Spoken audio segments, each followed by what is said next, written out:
Mais vous étiez habitué.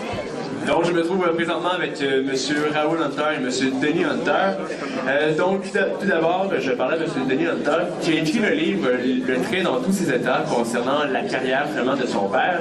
J'aimerais savoir comment vous est venue l'idée de l'écriture de ce livre. Bien, j'ai eu une adolescence très difficile avec mon père. Non, c'est pas vrai.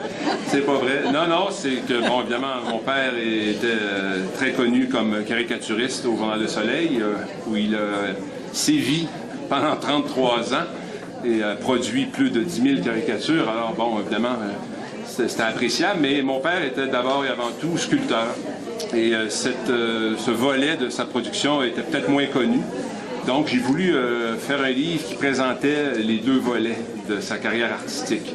Alors, d'un côté, comme j'explique, un côté humoristique, et de l'autre, pour ce qui est des sculptures de commande, un côté plus sérieux, qui misait plus sur la durée, alors que la caricature, c'est plus éphémère. Et donc, c'est pas un livre qui raconte des anecdotes familiales, là. Je pense que c'est sans intérêt.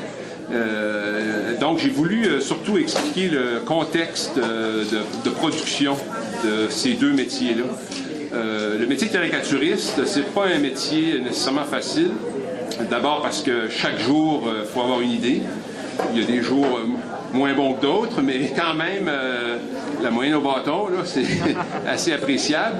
Et d'autre part, le sculpteur aussi, donc je disais plutôt que le caricaturiste a beaucoup de contraintes. Alors, il peut soit déplaire au rédacteur en chef ou choquer des lecteurs, et c'est très bien.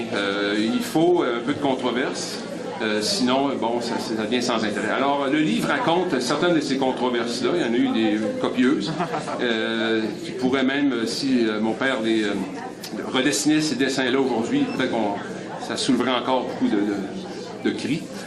Et puis, bon, du côté de la sculpture aussi, il y avait beaucoup de contraintes, parce que mon père n'était pas un artiste qui faisait une production dans un atelier, qui allait vendre ensuite dans des galeries. Non, il fonctionnait à contrat, donc des commandes, et puis le client avait ses exigences. Donc, ça créait un cadre souvent rigide, mais mon père a quand même réussi, à mon sens, à s'exprimer assez librement quand même.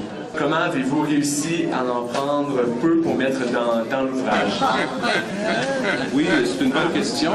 Il est arrivé un hasard, peut-être pas un hasard, enfin un événement heureux, c'est qu'il y a eu une exposition de caricatures de mon père en 2010. À la maison Amel Bruno, là. Et donc, mon père, avec la commissaire de l'exposition, ils ont procédé à une sélection de caricatures. Ils sont allés aux archives parce que sur les plus de 10 000 caricatures produites par mon père, il y en a 8 000 qui ont été achetées par les archives du Québec, des dessins originaux. Alors, ils sont allés tous les deux aux archives, puis en répertorié, mettons, au moins 500. Et puis, bon, ils ont enfin réduit la sélection. Et moi, j'ai un peu bénéficié de ça parce que je savais que c'était des caricatures voulues par mon père, enfin choisies. Et en plus, elles étaient déjà numérisées. Donc, ça m'a enlevé un gros travail pour le livre en tant que tel. Donc, c'est sûr que j'en ai reproduit environ 190 sur 10 000. C'est vraiment un petit échantillonnage, mais j'ai voulu structurer ça selon les niveaux de politique, le municipal, provincial, fédéral et international, etc. Est-ce que vous avez participé à la création du livre ou vous avez laissé votre fils? Attention. Je n'ai pas influencé mon fils. Je lui disais, quand je fais une sculpture, tu ne viens pas me conseiller. Alors, je te conseillerai pas plus. Alors, oui, évidemment, il m'a il m'a très souvent interviewé sur des questions de détails, d'aventure et tout. Mais en général, ça s'est très, très bien passé. Voilà. Et comment avez-vous trouvé le produit final de votre fils? Oui, quand on regarde un bouquin comme celui-ci, on on est assez loin des éditions Harlequin. Ça, c'est un livre d'art. C'est ce qui en explique le prix, peut-être, mais c'est une réalisation tout à fait extraordinaire. Je parle du livre lui-même. Alors, voilà.